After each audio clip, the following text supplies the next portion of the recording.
Hello everyone, Pineaaronapple here with the new episode of Doctor Who, episode 4, 73 Yards by Russell T Davies.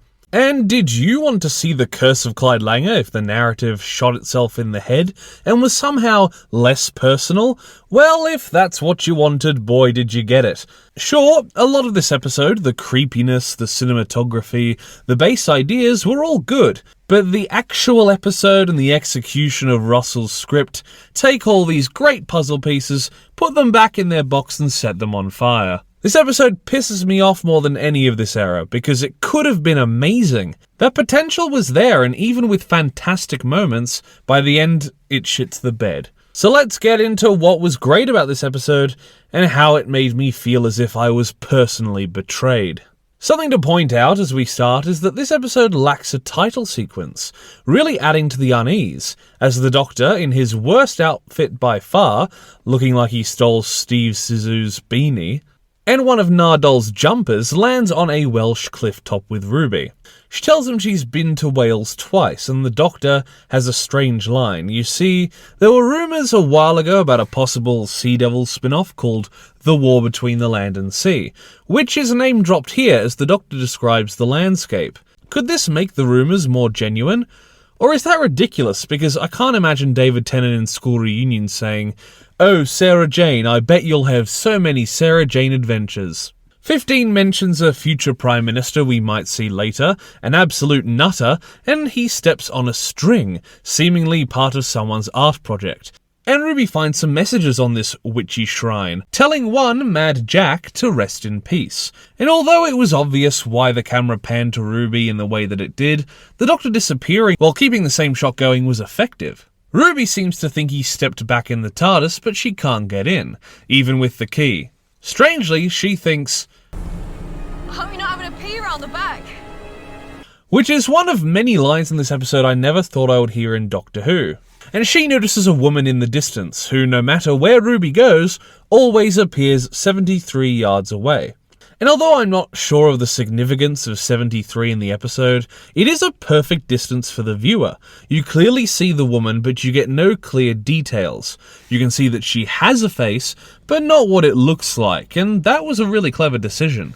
Eventually, the woman is positioned under this very aesthetic tree, and one of the many unexplained things that is clear from the start is that the woman is trying to communicate, making gestures, pointing at herself, rubbing her palm, holding her hands together and tilting her head. You can't really glean any obvious message, but I have been told that we may see the woman's face, and there is a photo taken behind the scenes of what seems to be the woman played by Hilary Hobson with a line on her face, presumably a makeup effect we'll see at some point in the future. Although there is something I just noticed now, if Ruby takes that many steps forward to get the woman under the tree, and the woman always stays 73 yards away, why is she under the tree when Ruby comes just out of the TARDIS at the end of the episode? Well, anyway, Ruby gets fed up and walks to the nearest town. The woman always there, even when she seems to have disappeared. It's all shot and edited effectively. Ruby runs into a hiker near town, played by Susan Twist, who she seems to almost recognise, and since it's in the right time frame, I'm wondering if this is a random character, or the seemingly modern-day character Susan Twist will play in the finale, Susan Triad. Ruby has a pretty natural conversation with the hiker, and asks her to meet the woman and apologise for whatever reason she's following her for. But all that happens when they interact is the hiker enters a sort of trance, turns to Ruby with no emotion, and runs away screaming. Not from the woman, but from Ruby. And it's even slightly snowing. It does that a few times this episode, but with no real connection to the story arc like the last times clearly were. But we can infer that it means she has a connection to the woman. Ruby enters town and we get possibly the most creepy shot of the woman yet, staying in the middle of the dark road as Ruby enters the local pub. And most of the characters we meet here are pretty annoying. There's these two wannabes looking like they're gonna put on a community college play of Twilight, just a guy, an unpleasant bartender and seemingly owner of the pub/inn, played by Maxine Evans, who played one of the Welsh cannibals in Torchwood. And lastly, the smart older woman at the bar, the only nice one, Sian Phillips, who's been considered for the show and acted in Big Finish before, playing Enid Meadows. And considering this is meant to be a showcase of how great Welsh horror can be, it does the disservice of having most of the Welsh cast be complete arseholes for no reason. We get a really creepy scene where they try and wind Ruby up, being offended she thinks they don't know how to pay by phone, even though they act as though they have no idea what any of that means when she brings it up. And although none of them believe in Mad Jack, or the apparent fairy circle the Doctor stepped in, they keep at the creepiness for a long while. So, while effective in the moment, on reflection, I just find these people really unpleasant and I wouldn't get a beer at this pub.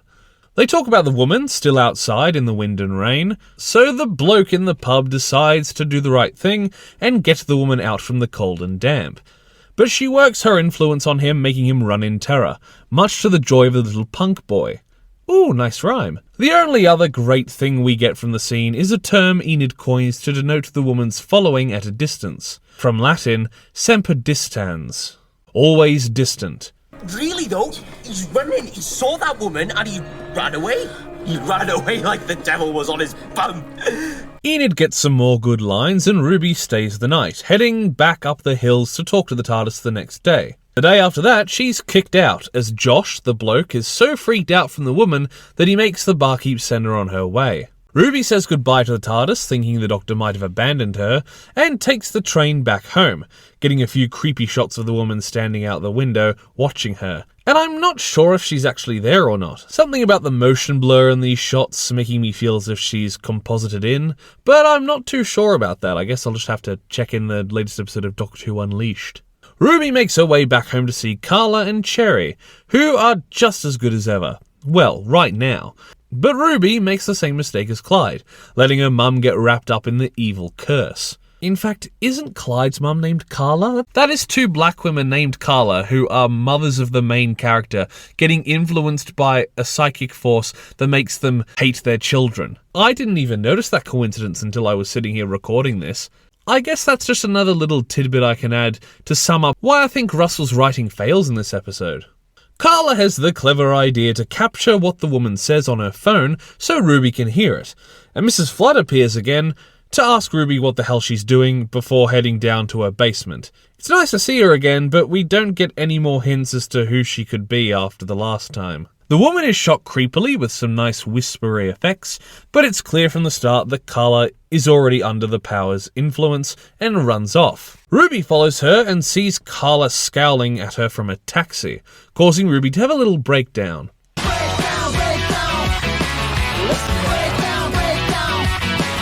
She heads back home to tell Cherry and Carla is radio silent, until she sneaks back into the house while Ruby's shopping and changes the locks. And I guess Cherry has no complaints, as Ruby is left outside as Carla pulls the I'm not your real mum card.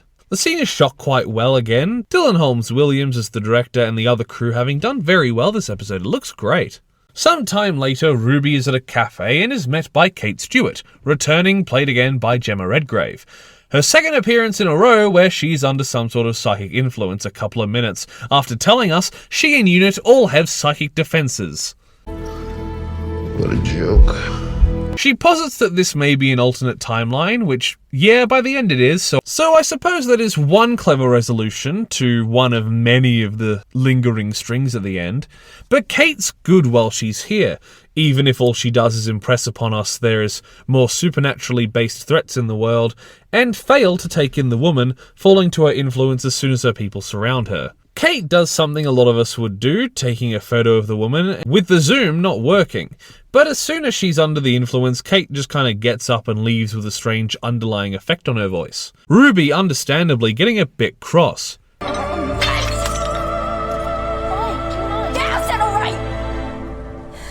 We now jump forward a bit, Ruby's age told by the surrounding cards as she ages, meeting many men unable to settle down as the woman still distracts her as her constant companion, leading to a few funny lines, and Ruby eventually reaches 40. You can tell by her clothes and glasses, because, boy, the makeup and prosthetic people must have been feeling lazy as fuck.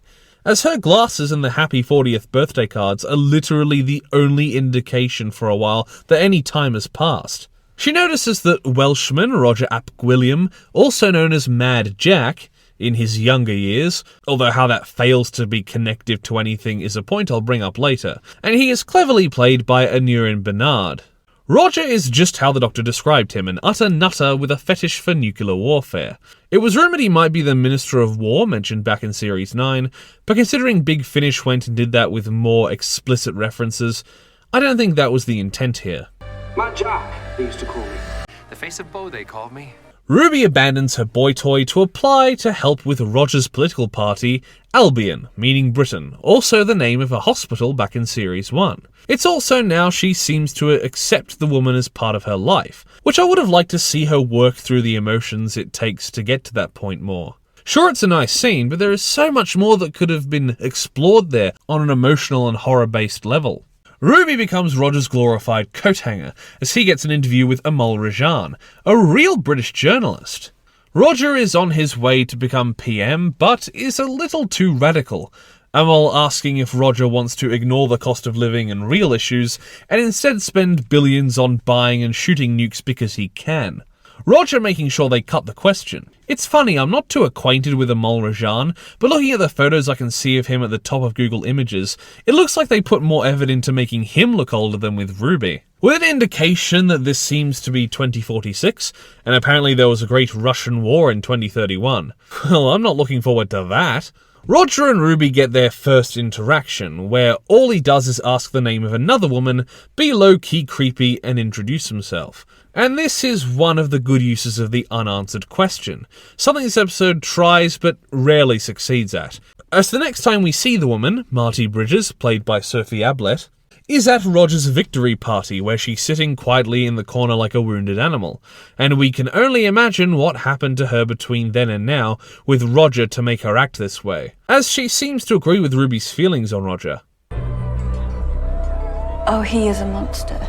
The Albion team arrive at a footy stadium, unable to get on the grass for some reason, and we see the woman again before Ruby is distracted by Marty, who we see more of, and it's inferred here more that she might be being preyed upon or something just as nefarious by Roger. The problem with reviewing these episodes hours after they come out is the cast.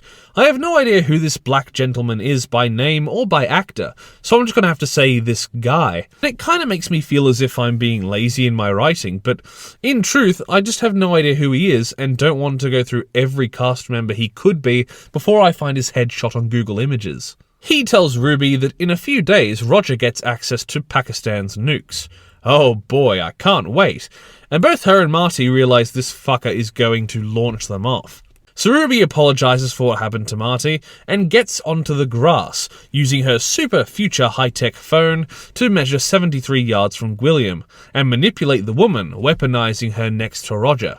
It's a great scene, and it's the clearest we see Ruby standing up as the Doctor's gone, and really all she's doing is walking backwards slowly with her phone out, apparently imposing enough for multiple guns to be trained on her for some reason. Yeah, it's a badass moment, but when you reduce it to a bunch of men yelling at a woman with her phone out threatening her with guns, it looks a little silly, but to me at least it's badass enough to get over that perception. Roger notices the woman and is sent running like a little bitch, immediately resigning, and that's the story over with. Yeah, you know what, I think this episode should have been a two-parter. The first part only teasing the political stuff and focusing on how creepy and isolating the woman is. Then, the second part can fully explore Roger and Ruby's takedown event, then giving us the resolution that would allow so much more of this story to be explored. For Marty's treatment not to be outright said, but her personality before and after to be explored more. She would be an interesting character to see go through that change from closer up. So I'm definitely going to get the novelization of this episode, but as it is now, it's good, but could be better. Life is good, but it can be better. Roger gives the same response about the woman as Josh when asked by the press. And Ruby celebrates her victory, once again questioning the woman before we jump ahead another 40 years. Ruby clearly not having aged, and them just hiring another actress to play old Ruby. And Amanda Walker, as the credits call her, does a pretty good job, as she is taken by a young woman back to the TARDIS, where she is still followed, and the TARDIS has been grown over. The perception filter apparently having people leave flowers without knowing why. But also, seemingly a scrap of paper very similar to the fairy circle being laid next to it. So there could be a connection between the TARDIS, its perception filter, and the fairy circle, but that's another thing that this story doesn't explore. Ruby speaks to the TARDIS out loud, apparently never having found her birth mother and not knowing what happened to Carla, but thinking that the woman is the reason she hasn't been able to make snow again, and has hope, saying it's very the Doctor. Whether she means hope or the woman is unclear, but it's still a nice line. Even older, Ruby is now seemingly in a home of sorts, being ever so slightly patronised as she tells of her once-used ability to make snow. And we hear that familiar lament in the score, the one she played for Trudy when a girl left her, which I suppose is nicely thematic as she tells us that everyone abandoned her in the end except the woman, who appears in her room. Closer, and this scene is pretty freaky, as the lights flicker and the woman gets closer and closer, always with her back turned, and as the woman turns around, Ruby reaches out, only to appear back on the cliff, under the tree as the mysterious woman. And the POV shot isn't that good, and we still don't know why she makes those movements, but this time she distracts Ruby enough by whispering "don't step" repeatedly to stop the Doctor from trampling on the fairy circle. Good considering how fairies act in the Whoniverse. She belongs with us. The child belongs here. Ruby also changes by saying that this is the third time she's been to Wales, and the Doctor knows to leave the circle alone, and he makes fun of her for seeing a woman that is now no longer there. And we get a nice little ending scene between the two. There was great stuff in that episode, which I pointed out, but there is something this episode is absolutely shit at. Unanswered questions. You see, there are 3 types of unanswered questions in a story I can think of. Meaningful ones, like in The Prisoner, or the Doctor Who episode Midnight. Forgotten or unneeded ones, where it isn't important or was unplanned, and then there are lazy choices. And that's what I think happened here. There are so many questions that there is little answer to, that infuriate me. Not just from my perspective as someone who dislikes unfinished/cancelled shows, or when a show can't make up its own ending so gives us a little and lets the audience dream up the rest like Big O. A show I loved, with a good ending, but it's still an ending I disliked. There is so much unanswered in this story. Why is there a time loop? Was the fairy circle to blame, or was it something else? Where did the Doctor go? Who stops Gwilliam if this episode is an alternate timeline, as the Doctor still mentions Gwilliam outside of the time loop? If old Ruby, as the woman, can talk as seen in the end, why doesn't she talk the first go around? What is the woman gesturing? If the woman is Ruby, why does she make people afraid of young Ruby? Why are the woman and old Ruby played by different actors? Since it shouldn't matter because the woman's face is undefinable. Why was Roger called Mad Jack when that name was on the fairy circle, and they don't seem to be connected, as Roger being an evil prat exists outside of this time loop? What is with the multiple mentions of perception filters with almost nothing being done with that idea? And there's more, but that is most of what annoyed me here as I re-watched the episode. You can have unanswered questions, but if the audience is given little to infer to fill those voids, it leaves the episode with a big narrative hole in it. And if these questions are to be answered in the finale or in season 2, it may give a good payoff, but still leaves this as a half-baked narrative. Even with those complaints, there is some great stuff. The Roger subplot, while could do with a little more exploration with him and Marty's character, what we get is good. And although she could do more, it is good to see Ruby alone, but still making her way in the world. Ruby herself was written well in the dialogue and acted very well by Millie, but her place in the story and her actions could have had a little more drama or be a little more driven to her saving the day in the political plot. As she can't really have moments like that when she's more focused with the woman, an unknowable and unexplainable entity. And the old Ruby was acted very well too. I loved the creepy atmosphere of the woman, as that's really my jam. And the political stuff, while not really having a complex message more than nuke bad, they were both enjoyable. And even though the tones didn't match, so it was almost as if we hopped into another story, I was enjoying this episode enough not to notice. And this episode is really enjoyable, and all those lingering questions only really started to annoy me as I got to the ending the first go around and rewatched the episode and noticed all these things that either weren't explained or only lazily alluded to, so Russell can shrug his shoulders and go, all the bits are there, figure it out. This episode could have been better, and from a clinical perspective, it may only be worthy of a 5 out of 10. But I did enjoy it a lot, so I'll give it a subjective score of 7, even if I thought it was going to be a 10 out of 10 and I wish it was that. And while I'm here, I am going to update my rankings. I think recency bias was an issue at the start of the season, and comparing how I felt about those episodes to Boom, I'm going to reduce Space Babies and Devil's Chord by half a point. matching Devil's Chord with 73 yards, as both are concepts and performances I enjoyed, but had fundamental issues that kept me from thinking it was great. So the same score for them both seems fitting. I'm not sure about next episode, Dot and Bubble, but I'm hoping the series may rise up again with the finale and Rogue, as different writers are involved with Rogue, and I think the payoffs of the many mystery boxes will make for a satisfying finale, even if the way they were set up wasn't as satisfying. Thank you everybody for watching my review of 73 Yards. An episode I just wish was a 10 out of 10, but it's not. Honestly, that's really disappointing, as maybe another writer could have done this better. I think having Russell T Davies pen most of the season, and having the season have a reduced number of episodes, is doing more harm than good. But I'm not a showrunner, so don't take my word for it.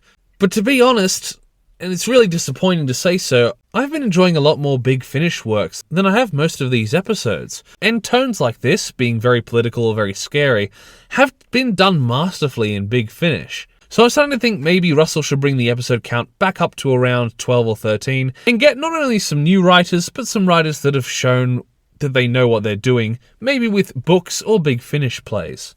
Of course, with maybe little editing to get them from the medium of book and audio to TV. Please like the video if you liked it, comment down below if you wish, and consider subscribing to the channel, and if you do, ring the notification bell so you're told every single time that I make an upload. Once again, thank you for watching, and I will see you in the next review. Bye! Toast. A little piece of toast. Because there's so much to choose from. There's brown bread, white bread, all sorts of wholemeal bread. It comes in funny packages with writing on the side.